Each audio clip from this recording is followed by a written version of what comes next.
አስቸኳይ ጥብቅ ማሳሰቢያ ከአርቲስት ነጻነት ወርቅነህ ቤተሰቦች የተላለፈ ጥብቅ ለኢትዮጵያ ሕዝብና ለሶሻል ሚዲያ ሰዎች እንዲህ በማለት የአርቲስቱ ቤተሰቦች ማሳሰቢያቸውን ገልጸዋል።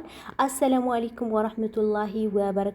ውድና የተከበራችሁ የቻናሌ ቤተሰቦች ሰላም፣ እንዴት ናችሁ? በያላችሁበት የዓለም ክፍል ሰላማችሁን ብዝት ያድርገው እያልኩኝ እውነት ለመናገር የአርቲስቱ ሞት ሁላችንንም አስደንግጦና ልባችንን ሰብሮታል።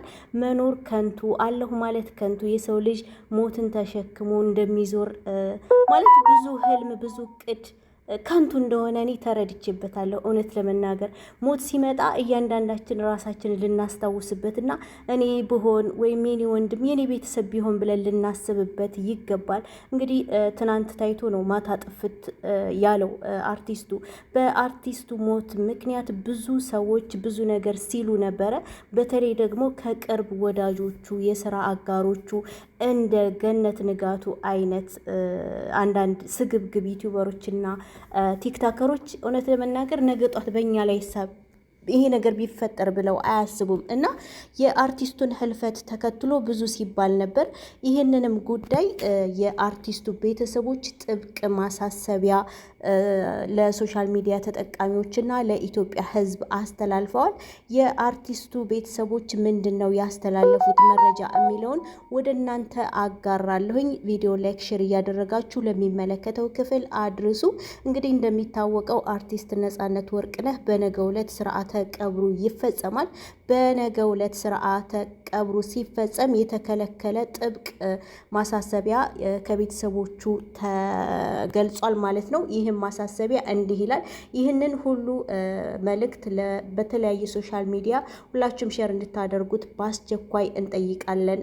አስቸኳይ መረጃ ከአርቲስት ነጻነት ወርቅነህ ቤተሰቦች እና ወዳጆች የተሰጠ ጥብቅ ማሳሰቢያ ነው። በተወዳጁ አርቲስት ነጻነት ወርቅነህ ህልፈት ምክንያት ከፍተኛ ሀዘን ላይ የሚገኙ ቤተሰቡ አባላት፣ የስራ ባልደረቦች እና የቅርብ ወዳጆቹ በነገው ዕለት በቀብር ስነ ስርዓቱ ላይ ለሚገኝ የሶሻል ሚዲያ አካላት በሙሉ የሚከተለውን መልእክት አስተላልፈዋል። ማንኛውም ዩቲዩበር ወይም ቲክታከር እና የግል ሚዲያ ባለቤቶች በቀብር ስነ ስርዓቱ ላይ ምንም አይነት ቪዲዮ ቀረጻም ሆነ የቀጥታ ስርጭት ላይቭ እንዳይደረግ በጥብቅ ተከልክሏል። የምንፈልገው ሀዘናችንን በዝምታ መወጣት ነው። የካሜራ ግርግር የቤተሰቡን ስሜት ስለሚረብሽና ባህላችን የማይመጥን መሆኑን እባካችሁ ከድርጊታችሁ እንድትቆጠቡ ሲሉ አሳስበዋል። በጣም ደክሞናል፣ ነጻነታችንን አትጋፉን ሲሉ የገለጹት ቤተሰቦቹ ሁሉም የሀገራችን ሕዝብ ይህንን የሀዘን ጊዜ በሰላም እንዲወጣ እንዲተባበረን እንጠይቃለን ብለዋል። በአስቸኳይ ይህንን መረጃ ሁላችሁም በሶሻል ሚዲያ ሼር እንታደርጉና በተለይ ቲክታከሮች፣ ዩቲዩበሮች ስግብግቦች አሉ። በሰው ሞት መነገድ የሚፈልጉ ጓደኛዬ ነው፣ ቤተሰቤ ነው፣ አብሬ ብዙ ነገር አሳልፍ ያለሁ ብለው እንኳን አያስቡም። እንደገነት አይነቶቹ ማለት ነው። እና ይሄ ሶሻል ሚዲያ ከመጣ ጀምሮ ሰው ሞቶ በስነ ስርዓት እንኳን ቀብር እንዳይቀበሩ ቤተሰብ ዘመድ አልቅሶ ስሜቱን ገልጾ እንዳይቀበር የካሜራ እየደቀኑ የካሜራ ጋጋታ እያመጡ የብዙ ለቅሶ ብዙ ነገር አይተናል። እነ ታሪኩ ባባ እነ ማድንጎ በጣም ብዙ ሰዎች ብዙ ነገር አሳይተውናል በሶሻል ሚዲያ። ስለዚህ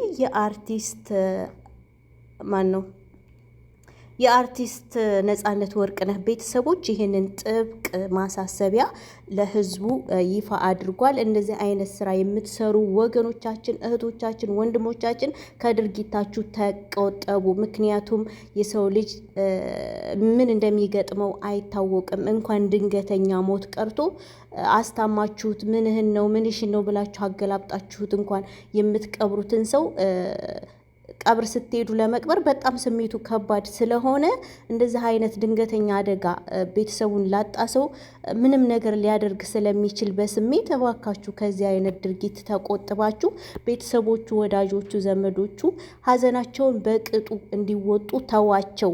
እውነት አንዳንድ ዩቲዩበሮች በተለይ የሶሻል ሚዲያ ሰዎች በጣም ታዋቂ የሆናችሁ ሰዎች እንደ ገነት አይነቶች ልትቆጠቡ ይገባል። እውነት አሁን ገነት እኔ ወላሂ አትመቸኝም። እውነቴን ነው የምላቸው። በቃ ምንም ነገር ሶሻል ሚዲያ ላይ ማምጣት ትወዳለች። ሰው እንዴት በቃ ደግሞ እኮ ስሜቷ ራሱ ይለያል፣ የማስመሰል ስሜት እንደሆነ እዛ ጋር እየተናገረች ያለችው።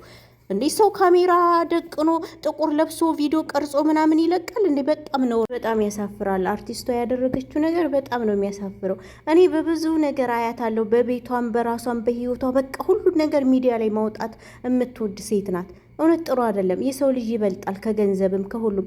የዩቱብ ገንዘብ ሲቀር ይቀራል። ወላሂ ያን ያክል ስግብግብ አትበሉ። ሁሉም ሰው እየሰራውን የደከመበትን የለፋበትን ጥሎ ይሄዳል። በቃ ዱንያ እንዲች ነች። ዱንያ እንዲህ ነው። በቃ አትስገብገቡ። ለማንኛውም እና ከቤተሰቦቹ የተላለፈ መልእክት ይሄ ነው፣ ማሳሰቢያ ይሄ ነው። በነገው እለት በስርዓተ ቀብሩ ሰዓት ምንም አይነት ካሜራ፣ ምንም አይነት የሶሻል ሚዲያ ሰዎችን ካሜራ ይዘው እንዲመጡ እንዲቀርጹ አይፈልጉም። ሀዘናችንን በነፃነት እንወጣ ብለዋል።